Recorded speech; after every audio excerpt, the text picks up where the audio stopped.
വടവാതൂർ സെമിനാരിയിൽ നിന്ന് ഞാൻ കേട്ടിട്ടേ ഉള്ളൂ. ഇത്രയും വിശിഷ്ടവും സെറീനുമായിട്ടുള്ളൊരു അറ്റ്മോസ്ഫിയർ ഈ സെമിനാരിലുണ്ട് എന്ന് എനിക്ക് അനുഭവമായിട്ടുണ്ട്. ഈ പഠിച്ചവിടെ കയറുമ്പോൾ തന്നെ ഒരു സ്നേഹത്തിൻ്റെയും സമാധാനത്തിൻ്റെയും അറ്റ്മോസ്ഫിയറിലേക്ക് വരുന്ന പോലെ എനിക്ക് അനുഭവപ്പെട്ടത്. അതുപോലെ ഇവിടെ ഇരിക്കുന്ന ഓരോ മുഖങ്ങളും ചൈതന്യം നിറഞ്ഞ being infested by the Holy Spirit. ഇന്ന് നാം ആഘോഷിക്കുന്ന ദുഃഖ്രാനയാണ്. ഈ ദുഃഖ്രാന എന്ന് പറയുന്നത് പലർക്കും കഴിച്ചാൽ പറ്റാത്തൊരു വാക്കാണ്. ഇത് ഒരു സുറിയാനി വാക്കാണ്. ഈ സുറിയാനി വാക്കിനെ പറ്റി ചിന്തിക്കുമ്പോഴത്തേക്ക് ഞാൻ വീണ്ടും ആബലച്ചൻ്റെ ഓർമ്മകളിലേക്ക് വരികയാണ്. ദുഃഖ്രാന എന്ന് പറഞ്ഞാൽ റിമംബറൻസ് അല്ലെങ്കിൽ കൊമമറേഷൻ എന്നാണെന്ന് നമ്മുടെ അച്ഛൻ പറഞ്ഞു. അപ്പം ഞാനിങ്ങനെ ഈ പൈതൃകം എന്ന് പറയുന്നത് എന്താണ് എന്നുള്ളതിനെ പറ്റി ഇങ്ങനെ അന്വേഷിച്ചുകൊണ്ടിരിക്കുകയാണ്. പൈതൃകം എന്ന് പറഞ്ഞാൽ നമുക്ക് കുടുംബപരമായിട്ട് അല്ലെങ്കിൽ പിതാവിൽ നിന്ന് ലഭിച്ച ഒരു വരം എന്നുള്ളതാണ്.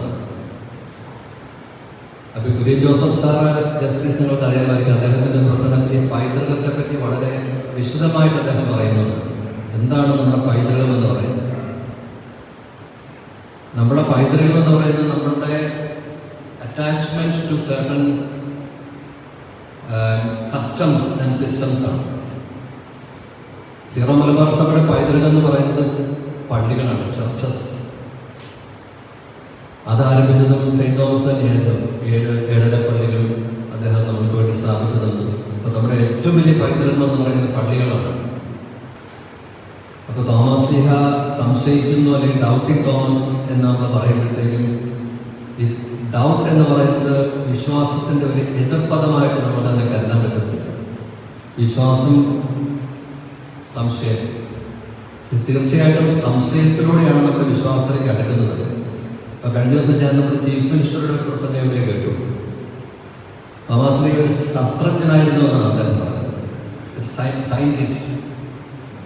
അതുകൊണ്ട് ഏറ്റവും വലിയ വിശ്വാസിയായിരുന്നത് സെയിൻറ് തോമസ് ആയിരുന്നു എന്നുള്ളത് നമുക്ക് മനസ്സിലാക്കാനായി.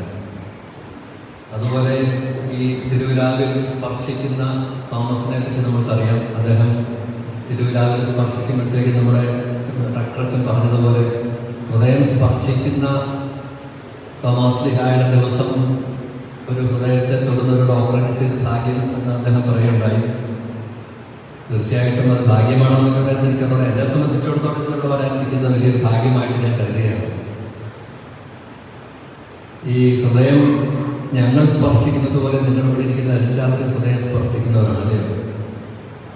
മന്ദിരത്തിലേക്ക് അച്ഛന്മാരെല്ലാം അനവധി ഹൃദയങ്ങൾ, ആയിരക്കണക്കിന് ഹൃദയങ്ങൾ സ്പർശിച്ചവരാണ്. നിങ്ങളെല്ലാവരും നിങ്ങളുടെ മുന്നോട്ടുള്ള ജീവിതത്തിലും നിങ്ങളുടെ പ്രൊഫഷനിലുമെല്ലാം ആയിരക്കണക്കിന് ഹൃദയങ്ങളെ സ്പർശിക്കാൻ പോകുന്നവരാണ്. നിങ്ങൾ സ്പർശിക്കുന്ന തോമസ് ലീഹ സ്പർശിച്ചതുപോലെ അല്ലെങ്കിൽ ഒരു ഡോക്ടർ സ്പർശിക്കുന്നത് പോലെ ആയിരിക്കണമെന്ന്. പക്ഷെ നമ്മൾ ഓരോ വ്യക്തികളോടും ഒപ്പം നമ്മൾ ചെലവഴിക്കുന്ന ഓരോ സമയവും അവരുടെ ഹൃദയത്തെ സ്പർശിക്കുന്ന ഒരവസ്ഥയാണ്. നമുക്ക് വേറൊരു വ്യക്തിക്ക് കൊടുക്കാൻ പറ്റുന്ന ഏറ്റവും പ്രൈസ്ലെസ് ആയിട്ടുള്ള സമ്മാനം എന്താണെന്ന് അറിയാം? 1,00,000 രൂപ. It is our time, absolutely. എന്തുകൊണ്ടാണ് സമയം ഇത്രയും പ്രഷ്യസ് ആയിട്ടിരിക്കുന്നത്? Because we never get it back, അല്ലേ? ആ സമയം നിങ്ങൾ സ്പെൻഡ് ചെയ്യുന്നത് ഒരു പരാതി പറയുന്ന ഒരു വീട്ടമ്മയുടെ കൂടെ ആയിരിക്കാം, അല്ലെങ്കിൽ ഒരു മകൻ്റെ കൂടെ ആയിരിക്കാം, അല്ലെങ്കിൽ നിങ്ങൾ ഒരു കുഞ്ഞിന് മാമോദീസ കൊടുക്കുമ്പോഴാകാം, അല്ലെങ്കിൽ വിശുദ്ധ കുർബാന കൊടുക്കുമ്പോഴാകാം, അല്ലെങ്കിൽ തിരുശരീരം മുറിക്കുന്ന സമയത്താകാം. ഇതെല്ലാം സമയമാണ്. നിങ്ങൾ ബാക്കിയുള്ളവർക്ക് വേണ്ടി അർപ്പിക്കുന്ന ഒരു ബലിയാണ്. So you are also touching the hearts of millions of people in your profession. അത് നമ്മുടെ 2 പ്രൊഫഷൻ തമ്മിലുള്ള വലിയ സാമ്യമാണ്. വൈദ്യനും വൈദികനും നമ്മുടെ രണ്ടുപേരും ചെയ്യുന്ന ജോലി ഒന്ന് തന്നെയാണ്. ബാക്കിയുള്ളവർക്ക് വേണ്ടി നമ്മുടെ സമയവും നമ്മുടെ എഫേർട്ടും നമ്മുടെ കഴിവുകളും കൊടുക്കുന്ന ഒരു വലിയ ദൈവവിളിയിലൂടെയാണ് നിങ്ങൾ പോകുന്നത്. തീർച്ചയായിട്ടും വളരെ അഭിമാനപൂർവ്വം നിങ്ങളുടെ ദൈവവിളിയിൽ നിങ്ങൾ ഉറച്ചു നിൽക്കുക. അതുപോലെ ഓരോ സന്ദർഭങ്ങളിലും ബുദ്ധിമുട്ടുകൾ ഉണ്ടാകുമ്പോഴത്തേക്കും അല്പനേരം നിന്ന് ദൈവത്തെ ഓർക്കുക. കാരണം മനുഷ്യന് ലിമിറ്റേഷൻസ് ഉണ്ട്. നമുക്കെല്ലാവർക്കും ചെയ്യാൻ പറ്റുന്നതിൻ്റെ ഒരു പരിധിയുണ്ട്. പക്ഷെ പരിമിതികളും ഇല്ലാത്ത ഒരു രക്ഷകൻ നമ്മൾക്കായിട്ട് നമ്മുടെ പ്രശ്നങ്ങളിൽ ഇടപെടാൻ തയ്യാറായിട്ട് നിൽക്കുന്നത്. നമ്മളൊന്ന് വിളിച്ചാൽ മാത്രം മതി. അദ്ദേഹത്തെ വിളിക്കാനും അദ്ദേഹത്തിന് സഹായം തേടാനുമുള്ള ഒരു അവസരം നമ്മൾ ഉണ്ട് എന്നുള്ളത് ഉപയോഗിക്കുക. നിങ്ങളെല്ലാവരും റെപ്രസെൻറ്റേറ്റീവ്സ് ഓഫ് ഗോഡാണ്. ദൈവത്തെ പ്രതിനിധാനം ചെയ്യുന്ന വ്യക്തികളാണ്. You are the healers. ഡോക്ടർമാരെക്കാളും വലിയ ഡോക്ടർമാരാണ് നിങ്ങൾ. ഞാൻ എൻ്റെ ഏറ്റവും അടുത്ത സുഹൃത്തൊരു പത്രപ്രവർത്തകയോട് ചോദിച്ചതിന് എന്താണ് നമുക്ക് അൾട്രൂയിസം എന്ന വാക്കെന്ന് പറഞ്ഞു കഴിഞ്ഞാൽ എല്ലാം നഷ്ടപ്പെട്ടു അവസാനം നമ്മുടെ ഒന്നുമില്ലാത്തപ്പോൾ നമ്മുടെ കയ്യിലുള്ള ആ ഒരു പൊസിഷൻ എടുത്ത് വേറെ വ്യക്തിക്ക് കൊടുക്കുന്ന ഒരു വാക്കാണ് അൾട്രൂയിസം. നമ്മളെല്ലാവരും നന്മ ചെയ്യുന്നവരാണ്. പക്ഷേ നമ്മളുടെ ഏറ്റവും ദുഃഖത്തിൻ്റെ ഏറ്റവും ആഴത്തിൽ നിൽക്കുമ്പോൾ നമ്മൾക്കുള്ളതെല്ലാം എടുത്തു കൊടുക്കുന്ന ഒരു നന്മയെ നന്മ എന്ന് വിളിച്ചാൽ പോരല്ലോ. വേറെ എന്തെങ്കിലും വാക്ക് മലയാളത്തിലുണ്ടോ എന്ന് ഞാൻ പത്രപ്രവർത്തകർ ചോദിച്ചു. പറഞ്ഞു ഇല്ലല്ലോ ഡോക്ടറെ, നന്മ എന്നൊരു വാക്ക് മാത്രമേ ഉള്ളൂ എന്ന് പറഞ്ഞ് ഞാൻ നന്മത്വം എന്ന് വിളിക്കുമെന്ന് പറഞ്ഞു. ആ നന്മത്വമാണ് നമ്മൾ സമൂഹത്തിലേക്ക് കൊടുക്കേണ്ട വലിയൊരു സന്ദേശം. നിങ്ങളെല്ലാവരും വലിയ വ്യക്താക്കളാണ്.